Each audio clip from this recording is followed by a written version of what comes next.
Okay, ladies and gentlemen, my name is Jim. I'm a member of Wyoming 3%ers Originals, and it's come to my attention that a lot of people are interested in getting some emergency response, emergency management type of training under their belt. And since I have a long history with those scenarios, I figured I would create a small video series that would take everybody kind of through the process, get them pointed in the right direction, and build upon everything that I can share with you later down the road, either in person or through your own personal training progression at courses and online research of your own. So, the first thing that we're going to discuss is going to be mindset. And I have to warn you, fair warning right off the bat, I teach in a very elementary, basic method. And normally, when I'm doing these presentations in person, I have the ability to do question and answers and keep it entertaining and thought provoking, and it really creates a fun learning atmosphere that I'm not going to be able to incorporate into simple set of YouTube videos. So I apologize for that. Try to bear with me because everything that I present to you could very well change your lives. So the first thing is, why mindset?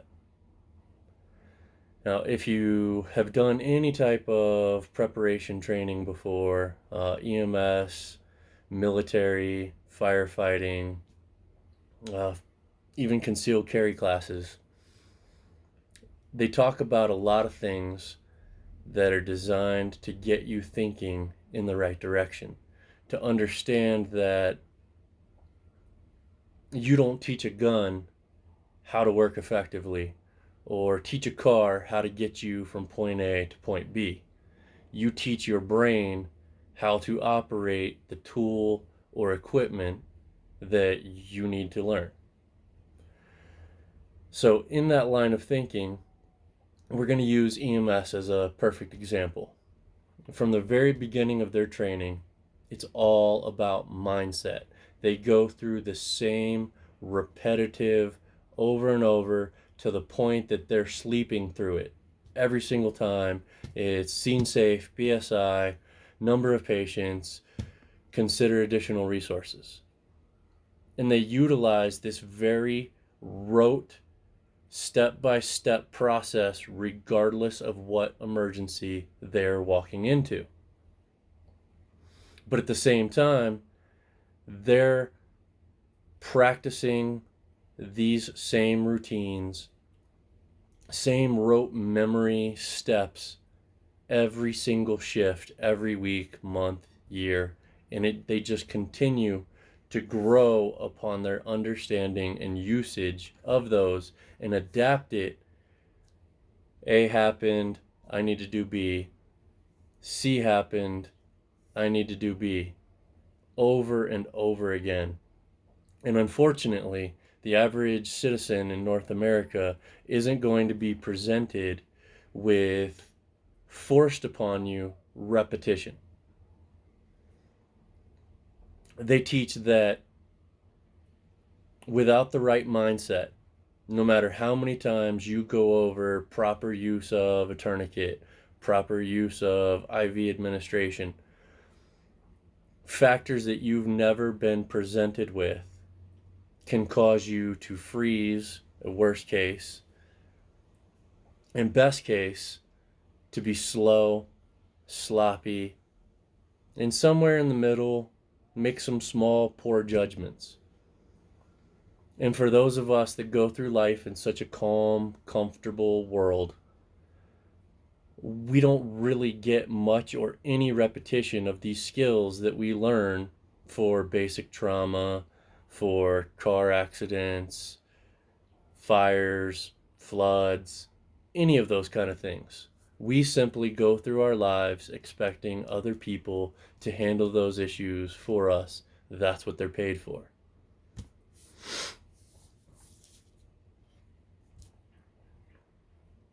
So, to get your mind right, first you need to understand what an emergency truly is.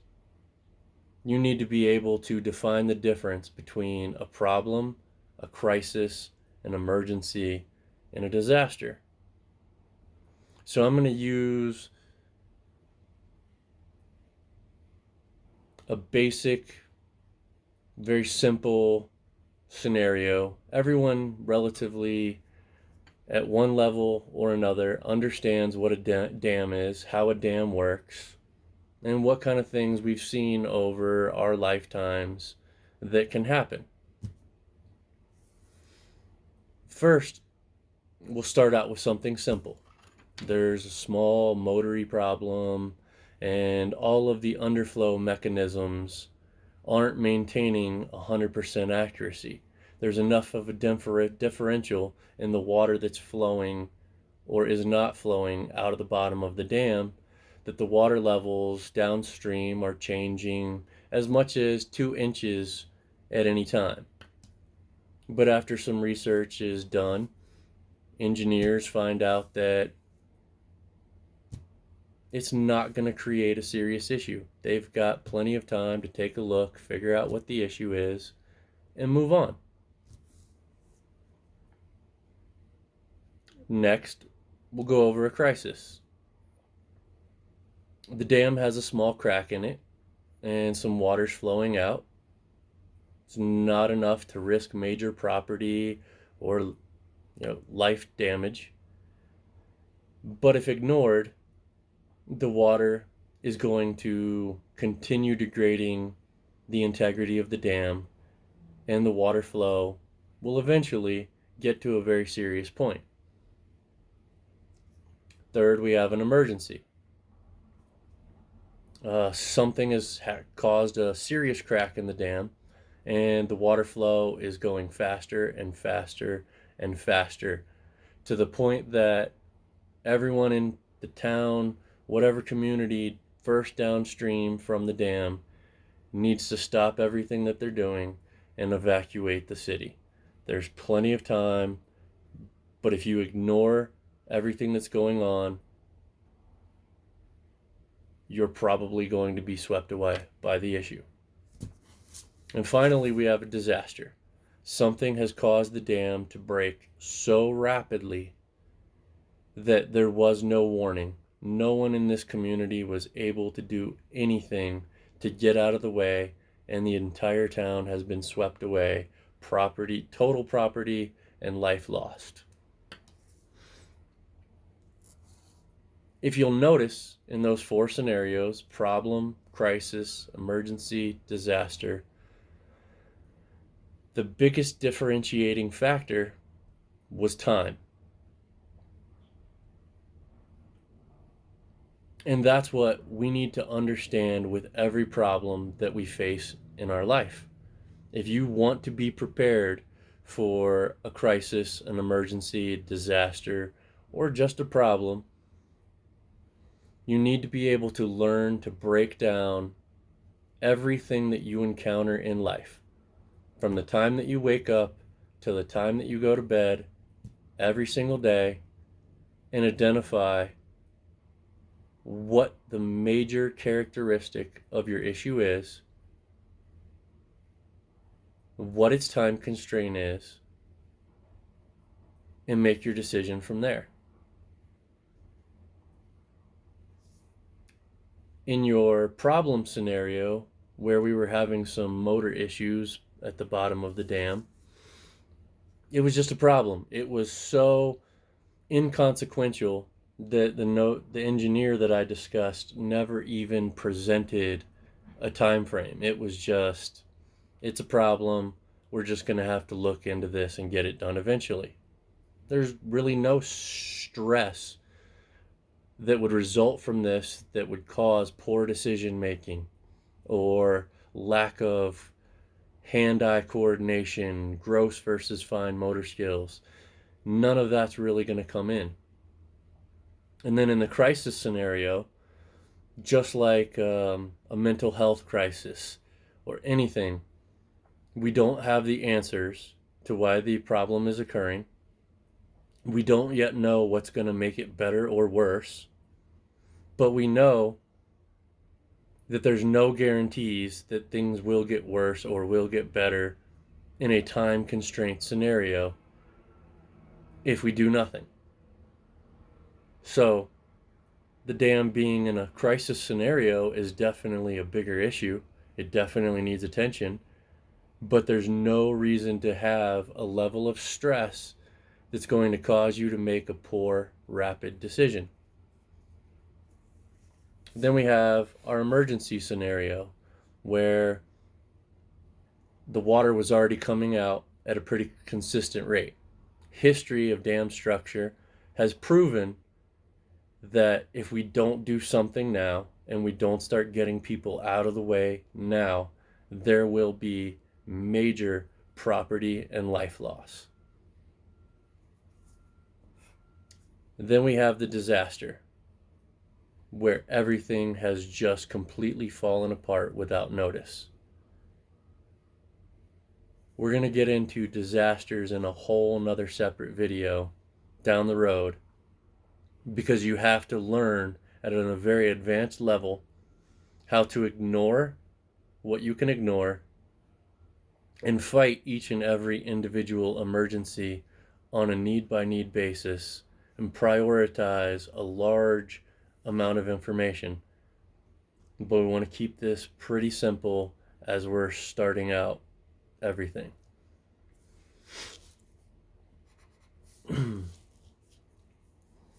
So now we're going to talk about things that you're more likely to see in everyday life and how they're more applicable to this problem, crisis, emergency, and disaster situation. Things so simple as I woke up late for work and I didn't make my breakfast last night. I didn't make my lunch last night. I've got to get to work. I've got to get the kids dropped off in time. How do I fix all of this? And every one of us, especially all of us with kids, have been through this exact scenario. And we don't follow through. We see a single priority and we take care of it now and regularly ignore everything that is going to cause us throughout the rest of the day. We focus on the first, oh my God, we all got to eat right now or everything's going to go crazy. And then you completely forget to pack lunches for you and the kids, or you forget that today is swim day at school and you needed to throw a bunch of swimming gear in the backpacks for all your kids before you send them all away to school. And you can break down this problem into so many different ways, so many different, oh, it was the alarm clock's fault, it wasn't loud enough, or I didn't get to bed soon enough, so I slept right through the alarm clock. That's what's caused it. I won't apologize for not being politically correct. But if your line of thinking was, yeah, you messed up when you didn't set your alarm clock loud enough, or you didn't get to bed early enough, you're absolutely full of shit. What you did wrong was you went to bed without all the lunches being prepared. What you did wrong was go to bed without putting all of the swimming trunks and swimming shirts and towels into your kids' backpacks before you went in bed the night before. You knew that every single morning is a little bit of a time constraint, a little bit of stress.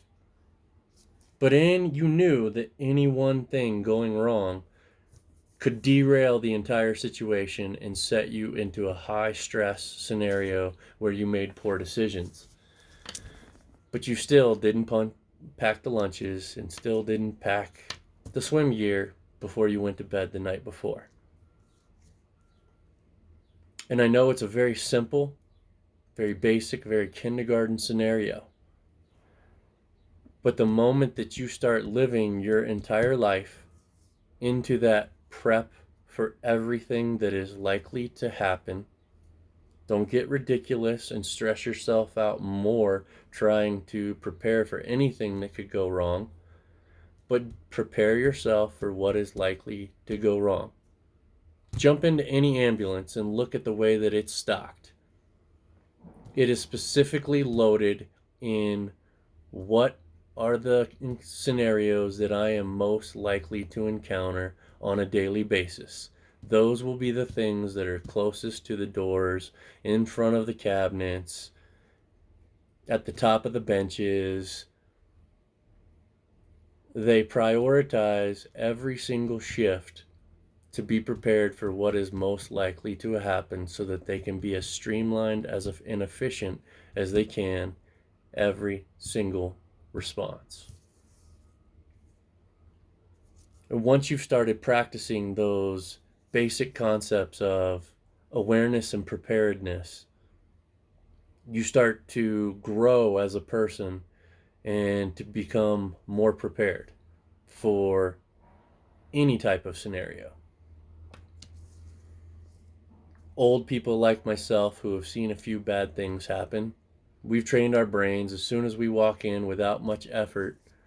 We notice all the entrances and all the exits of the restaurants that we're sitting in, how many people are sitting where, letting us know how the flow of traffic is most likely going to be in a very bad scenario. I've mentally grouped the people up across okay, most of these people are going to go there, but that's about 50 people. That entrance is a little farther away from me, but only about 20 people are going to be running for that one, so I'm going to get much better flow of traffic over there. And then that one is a really long walk, but only these 3 or 4 tables where I'm sitting, we're the only tables that really even notice that that door is there, so it's pretty much going to be us and a few staff members rushing out that one. My chances are best in a case of an emergency if my family and I make the longer run to get out that door. And that doesn't happen overnight. That's something that you legitimately have to start training your brain to do no differently than if you're driving a car, if you're using a lawnmower. I didn't teach this pencil how to write my prep notes. I taught myself how to use it. My brain, how to assess the paper, how to assess the pencil, and how to make it work. The same thing is going to happen at work. There's going to be problems like one machine at your job may break down, and that machine may be in a long list of other pieces of equipment that from start to finish, every piece of equipment has to be operating properly in order to come up with your finished product. And so your supervisor has to make some situations based on finances, time constraints, the individual and group morale of everyone at the company. What is he going to do? Is he going to shut down production all across the board? Is he going to start storing all of the first few steps in the process and get those prepared, send everyone down the line home, and then ask them to all come back in Saturday to catch up today's losses on the rest of production? That's where everything starts, is training your brain. I'm going to go into more detail on all of this in each additional video in the series. But the first thing that I want each of you to do, if you want to be prepared for emergencies of any kind, is to start training preparedness. Look at the individual problems that you have in your life. Identify them by their seriousness. And the priority is always time constraint. once you take care of the time sensitive issues, everything else becomes simple.